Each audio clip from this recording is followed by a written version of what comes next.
Nzamba Alingarayo. Est-ce que ça si le Nzamba aussi de la radio? Bien aimé, les lois Zali dimanche moko différent, il y a dimanche sous. Et doctrinal na lingara na kolo bani. Et Zali Matéa Oyo efandisi le lenge ya Kibo Christo. Et confirmer l'identité de la personne qui a écrit. Amen. Et ça séminaire Oyo mutako ko ratete. Na bien mes shalom.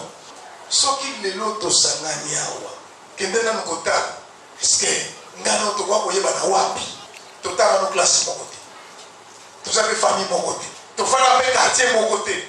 Mais du coup, ton koutani nous sommes devenus frères et sœurs. Nana confiance na una zo ba mo pété.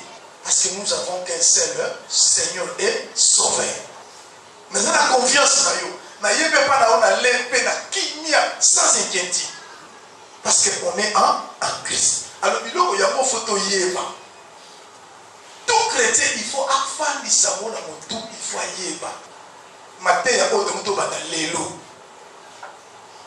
Depuis le 1er siècle, l'an 33, Seigneur Jésus a côté à Jérusalem à maintes reprises. Mais entré, il y a Jérusalem, il y a une colonne qui triomphale. Et ça qui le coup là entré au sauté. Et ça qui spécial, remarquable. Bah, Matthieu a monsieur Zaka circonstanciel.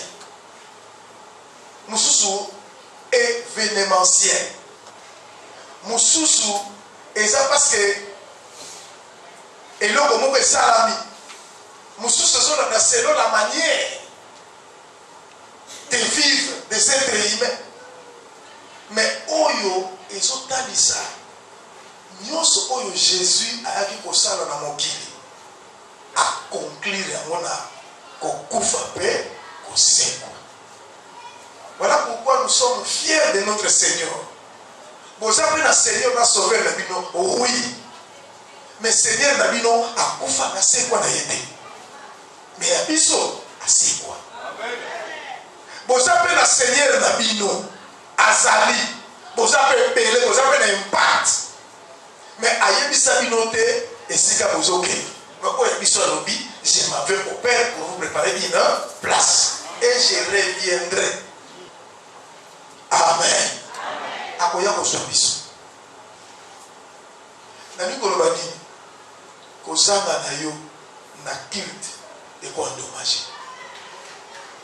Soko yeba kate à chaque fois zanga na église. O me makamwali be bitoli bungi moko na kati église. O moni temple ndenge tongami. Une façon ka to longoli fenêtre. O dit que l'église comme dans danger. Pourquoi fenêtre est longue? Bon, fenêtre est tigala. Tu l'as dit tout le cas, il y a brique. Trouva là, ce que nous allons dire, mais pourquoi vous nous avons c'est lamenté? On a trouvé. Parce que Bamiyid va beaucoup à partir, il y a trouvé. Or, la Bible nous dit ceci. Nous sommes les pierres pour la construction d'édifices. Moko na moko azali banga o ezotonga ndako na nkolo. Ce qui os a dit, c'est qu'il y a un taux. Na évité, nanda kuna kolo osanami. Parce que ce que tu le lelo, tout le lelo comme quoi est handicapé biso. Voilà pourquoi na koyebisa yo kozanga tika kozanga na église inutilement. Tant kozanga na église, même Nzambe a confirmé absence na yo, non, a confirmé que non c'était normal kozanga na église. Amen. Parce que quand il y a l'église, ils ont concerné vie personnelle. Et ça pour la moula, on a ngai dans son église. On a évité. Quand il y a l'église par enfin, dans l'église, il faut y avoir avec toute ta conscience que nous avons besoin de l'église. Nous avons besoin de savoir. Pour échanger sur le comportement. Échanger biso ba lenge ya kosalela ya kofandela. L'église c'est vraiment une grande école. Oyo ezoyeba kozongisa biso na nzela Il y a des fois que nous sommes dans l'église. L'église, c'est ça, cadre extraordinaire. Église. Nos cultes de la semaine et ça, c'est un culte de Pézabé.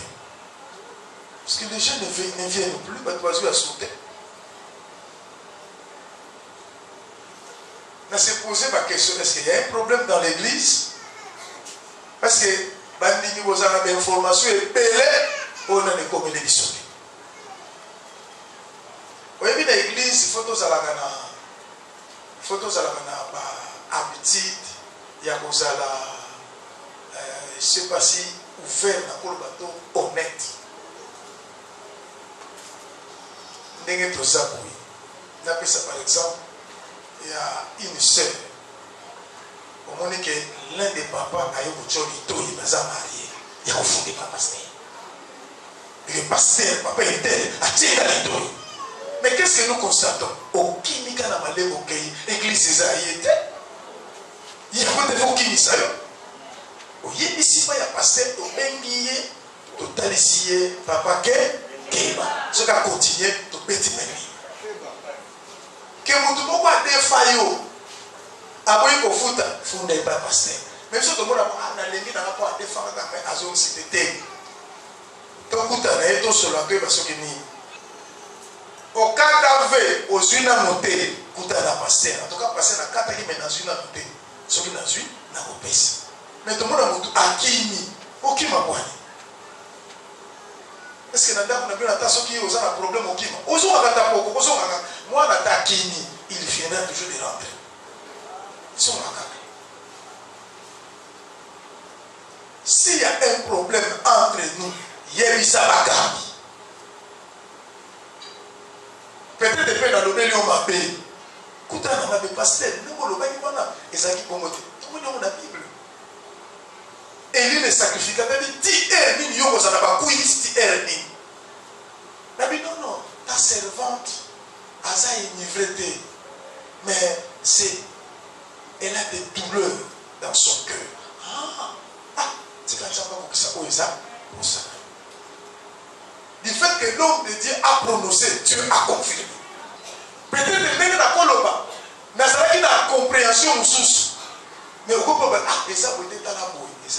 c'est comme ça. Moto a ça qui est rêve la vie à tout comme ça. Au moto a ça une faute idée. Mais on dit que tout ça n'a pas faute dans les réalités.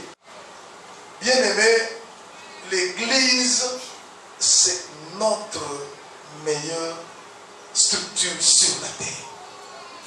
Église.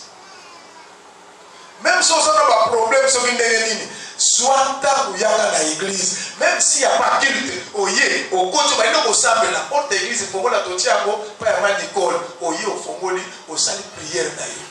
L'église, c'est pour tout le monde. Au côté, il y a cette culte d'ailleurs personnel, yomoko, ce n'est pas mauvais. Et tout ça a besoin, il y a un séminaire où nous sommes à yoga. Amen. Et les serviteurs vont défiler ici pour nous expliquer sur la mort et la résurrection de Jésus. Impact et effet dans la vie. Bien aimé, c'est très très important. Et pour instaurer une culture, il y a un choriste, il faut un choral et il y a même pendant la semaine. Amen. Pour la chorale côté femme, la colo, 3 planches, il y a coffrage. Il y a un tête, c'est un planche, on est à 11 500 francs. 3 planches. Joyeuse, et un colo, 3 planches. Vous avez vu pourquoi nous sommes servis. Dimanche, vous avez vu ça. 3 planches, 3 planches. Amen. Si vous avez entré, il y a Jérusalem, il y a Jésus dans Jérusalem. Dans la Bible, ça a bien mentionné entrée triomphale de Jésus. Entrée triomphale. et mateya oyo il faut ya oyo kango ndenge topesela kango